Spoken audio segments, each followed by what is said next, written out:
జై శ్రీరామ్. అందరికీ నమస్కారం. వెల్కమ్ టు న్యూస్ అఖండ.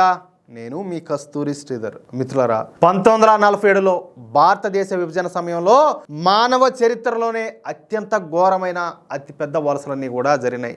దాదాపు 1.5 కోట్ల మంది ప్రజలు సరిహద్దులైతే దాటాల్సి వచ్చింది. హిందువులు, సిక్కులు అంతా కూడా తమ ఇళ్లను, భూములను, వ్యాపారాలను అన్నింటిని కూడా పాకిస్తాన్లోనే వదిలేసి ప్రాణాలను దక్కించుకోవడానికి ఖాళీ చేతులతో మన భారతదేశానికి అయితే వచ్చినారు. ఈ క్రమంలో పంజాబు, బెంగాలు, అలాగే సింధ్ ప్రాంతాలలో తీవ్రమైనటువంటి హింస, హత్యలు, అలాగే అత్యాచారాలు, దోపిడీలు అన్నీ కూడా జరిగినాయి.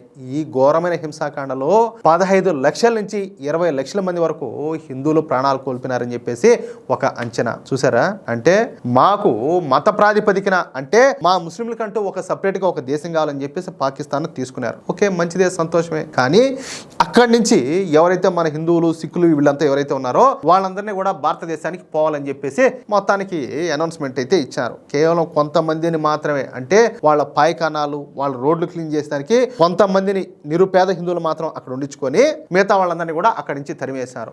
వాళ్ళను కూడా ఇక్కడ పూర్తి స్థాయిలో రానిలా. చూడండి, 1.5 కోట్ల మంది జనాభా అక్కడి నుంచి బయలుదేరితే వాళ్ళలో 15 లక్షల నుంచి 20 లక్షల మంది వరకు హిందువులు ప్రాణాలు కోల్పోయినారంటే వాళ్ళ మీద దాడులు ఏ స్థాయిలో జరిగి ఉంటాయో, ఈ పాకిస్తాన్ కుక్కలు ఏ స్థాయిలో వాళ్ళ మీద కలబడి ఉంటారో, తెగబడి ఉంటారో మీరే అర్థం చేసుకోండి. పాకిస్తాన్ వదిలిపెట్టి భారత్ వచ్చినటువంటి మన హిందువులు అలాగే సిక్కులు అక్కడ అపారమైనటువంటి సంపదను, అలాగే సారవంతమైనటువంటి వ్యవసాయ భూములను అన్నింటిని కూడా వదిలేసి వచ్చేసారు. కట్టుబట్టలతో వచ్చినారు. మన బతుకులు కూడా అంతే. రేపు కనీసం ఆ పాకిస్తాన్ నుంచి జరిగితే మనకి ఇక్కడ భారతదేశం ఉంది, భారతదేశానికి వచ్చారు.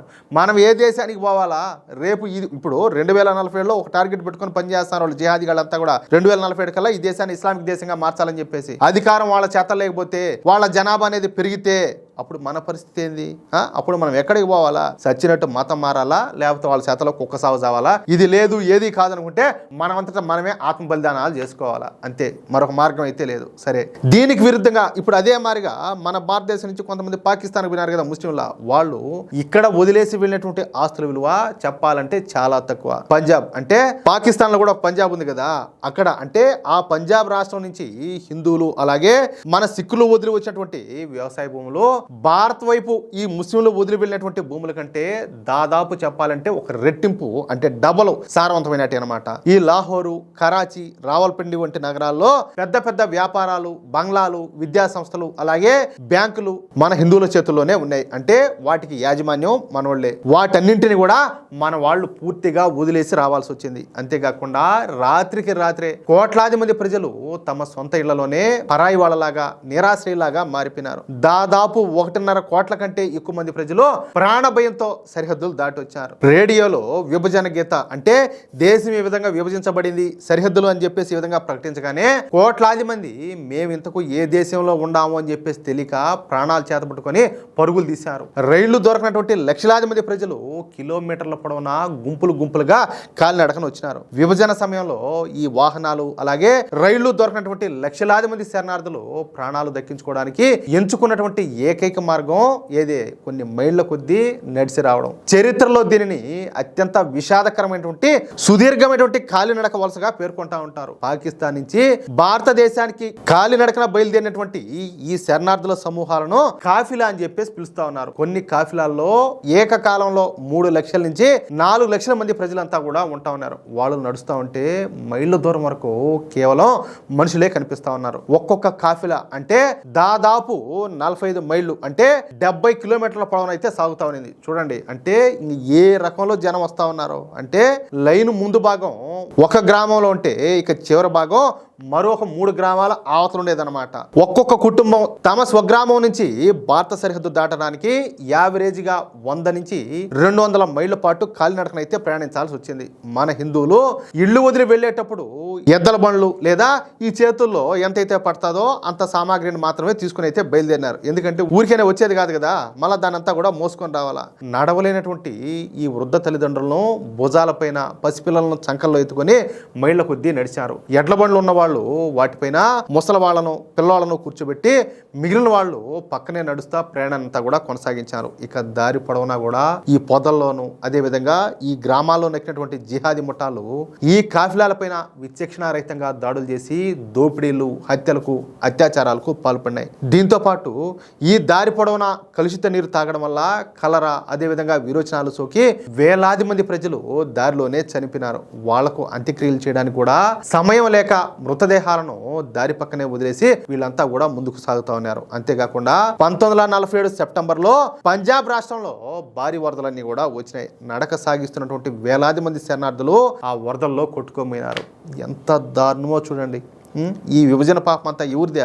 ఒక ఆయన మనం గాంధీ మహాత్ముడు అని చెప్పి పిలుచుకుంటాం చూడండి, ఇలాంటి వాళ్ళదే. ఇక్కడ ఈయన గారు, అక్కడ వాడు మహమ్మద్ అలీ జిన్నా, ఇలాంటి ముండాకుడుకులు ఇదంతా కూడా చేసింది. ఎవరు బాధ్యులు? ఇలా ఈ చావుల కన్నిటికి ఎవరు బాధ్యులు అంటాలే. మైళ్ళ కొద్దీ సాగినటువంటి ఈ కాలినడక ప్రయాణం మానవ చరిత్రలోనే అత్యంత పెద్ద మానవీయ సంక్షోభానికి అయితే నిలువెత్తు సాక్ష్యంగా నిలబడింది. కానీ అప్పటి కాంగ్రెస్ ప్రభుత్వం మాత్రం మన హిందూ కాఫిలాలకు సరైనటువంటి పునరావాస కార్యక్రమాలు ఏవి కూడా చేపట్ల. వాళ్లకు కనీసం అండగా కూడా నిలబడలా. పైగా ఏంటయ్యా అంటే శాంతి, సహనం అంటూ దిక్కుమాలిన మాటలన్నీ కూడా చెప్తా కాలం అంతా కూడా వెలదీశారు. అందుకే అలాంటి వారి కోసమే మన మోడీ ప్రభుత్వం సిఏఏ చట్టాన్ని అయితే తీసుకొచ్చింది.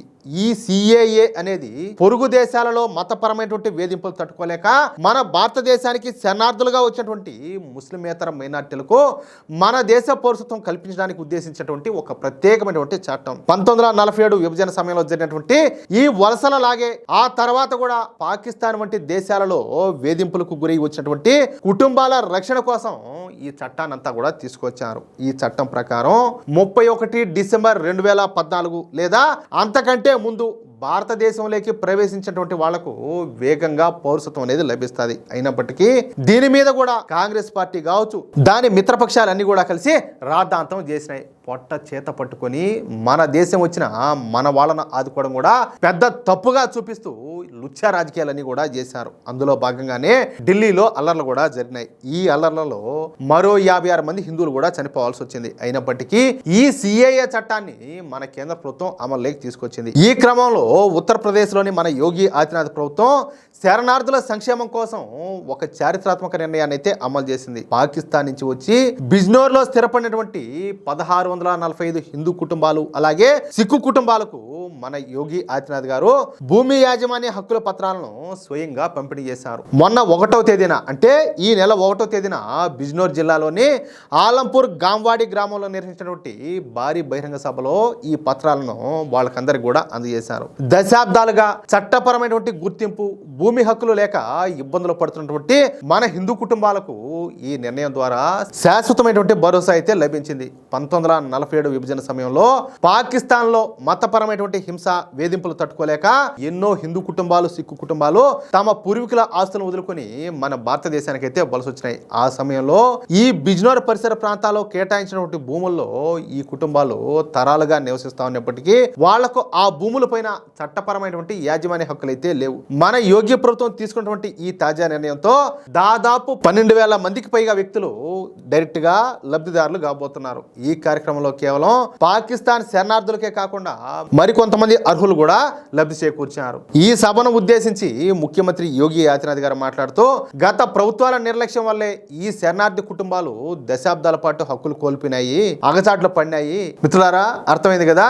అంటే ఎన్నో దశాబ్దాలుగా ఎదురు చూసినటువంటి మన హిందూ బంధువులకు, అంటే పాకిస్తాన్ నుంచి వలస వచ్చినటువంటి హిందూ బంధువులకు మన యోగి ఆదిత్యనాథ్ గారు సరైనటువంటి న్యాయం అయితే చేశారు. అది విషయం అయితే. ఈ న్యూస్ కనుక మీకు నచ్చినట్లయితే వెంటనే ఈ వీడియోని లైక్ చేసి మీ మిత్రులకు అలాగే మీరు ఉన్నటువంటి వాట్సాప్ గ్రూపుల్లోనూ తప్పనిసరిగా షేర్ చేయండి. అలాగే ఈ వీడియో పైన మీ యొక్క అమూల్యమైనటువంటి అభిప్రాయాలను ఖచ్చితంగా కామెంట్ రూపంలో తెలియజేయండి. అలాగే ఇంతవరకు మీరు కనుక మన ఛానల్ను సబ్స్క్రైబ్ చేసుకున్నట్లయితే ప్రతి ఒక్కరు కూడా మన ఛానల్ను సబ్స్క్రైబ్ చేసుకోండి, సపోర్ట్ చేయండి ప్లీజ్.